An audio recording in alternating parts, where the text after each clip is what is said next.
Hallo zusammen! Heute zeige ich euch, wie ihr Pedalkeile oder Tretkeile an eurem Mofa mühelos austauschen könnt.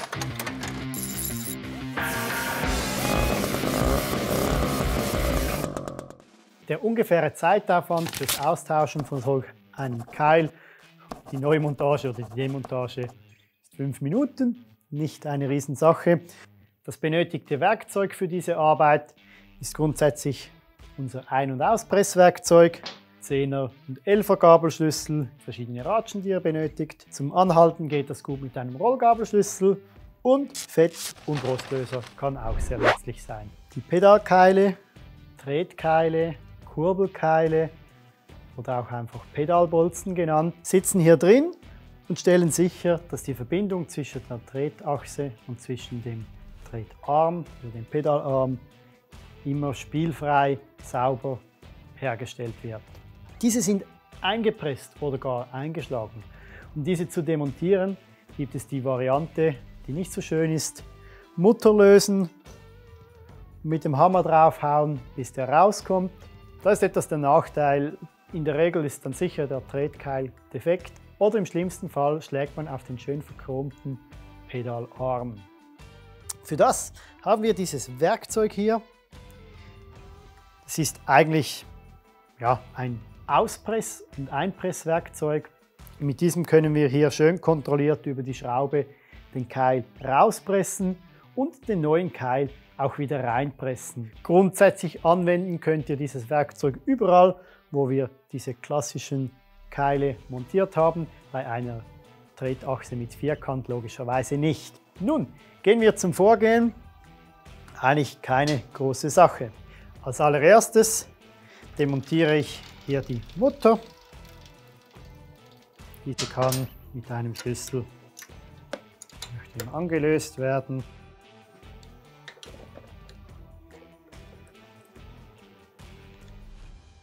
Ebenso nehme ich die Scheiben runter. Und hier ist es nie schlecht, wenn wir ein bisschen Rostlöser hineingeben. Dann kann das Ganze auch gut rauskommen. Nun, als nächstes kann ich bereits das Werkzeug aufsetzen. In unserem Fall will ich den Keil rausdrücken, sprich von der linken Seite zur rechten Seite. Ich kann hier das Werkzeug hier hinten mit dem Loch eigentlich über den Keil hängen. Hier sicherstellen, dass dieser wirklich nicht am falschen Ort drückt.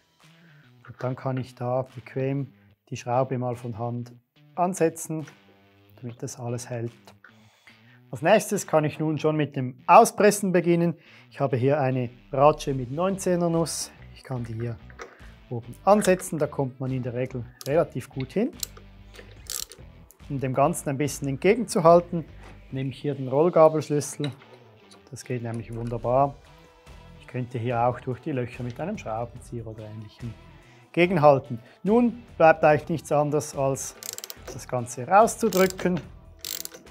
Das kommt in der Regel ganz gut und einfach. Nun, wenn der Keil angelöst ist, entweder löst ihr das Werkzeug nochmals komplett oder fahrt mit dem Keil hinten raus. Nun kann der Keil rausgenommen werden. Es kann an der Tretkurbel gemacht werden, was gemacht werden muss. Wenn wir das Ganze wieder montieren, nehme ich den neuen Keil.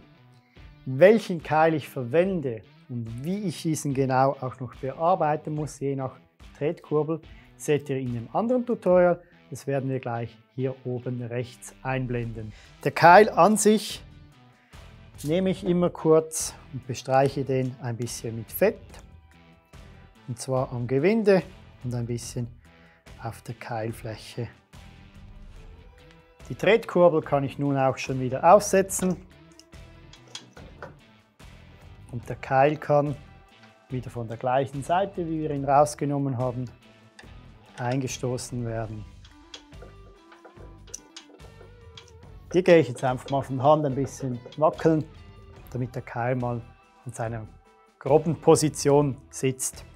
Nun kann ich das Werkzeug auch wieder aufsetzen, dieses Mal von der anderen Seite, nämlich von dieser Seite her. um den Keil sauber einpressen zu können.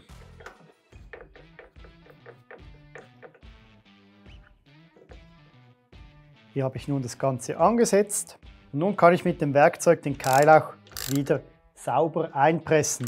Da kann ich wirklich bis an den Anschlag gehen, bis ich richtig merke, dass das Ganze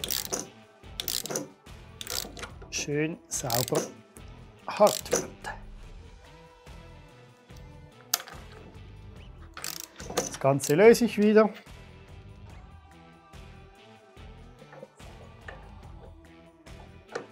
Das Werkzeug kann demontiert werden und zu guter Letzt kann ich wieder die Unterlagscheibe und die Mutter aufsetzen. Und die ganze Sache kann auch schon wieder festgezogen werden. Wir haben hier nun einen gewässelten Tretkurbelkeil. Alles sauber, ich habe nichts zerschlagen. Falls ihr es mal habt, dass ihr ganz eine heikle Tretkurbel habt, könnt ihr hier unten auch noch ein Stück Gummischlauch dazwischen legen, ein Loch reinmachen, damit hier dieses ganz schöne Chrom nicht verkratzt, wenn ihr das habt. Ebenso noch ein paar Mal benutzen, solltet ihr diese Schraube wieder mal fetten. Das ist auch nicht schlecht fürs Werkzeug. Dass sich dieses Werkzeug hier oben ein bisschen aufbiegt, ist ganz normal. Es ist bewusst weiches Material, das ist nicht gehärtet, damit die Tretkurbelkeile nicht beschädigt werden. Wenn die da scharfkantig werden, kann man die auch zwischendurch mal ein bisschen wieder abnehmen. Ich hoffe, ich konnte euch weiterhelfen. Ihr könnt ab sofort Tretkurbelkeile wechseln, ohne alles zu zerschlagen. Wenn ihr Fragen habt oder Anregungen, schreibt es unten in die Kommentare. Viel Spaß beim Schrauben, bis zum nächsten Mal. Tschüss zusammen!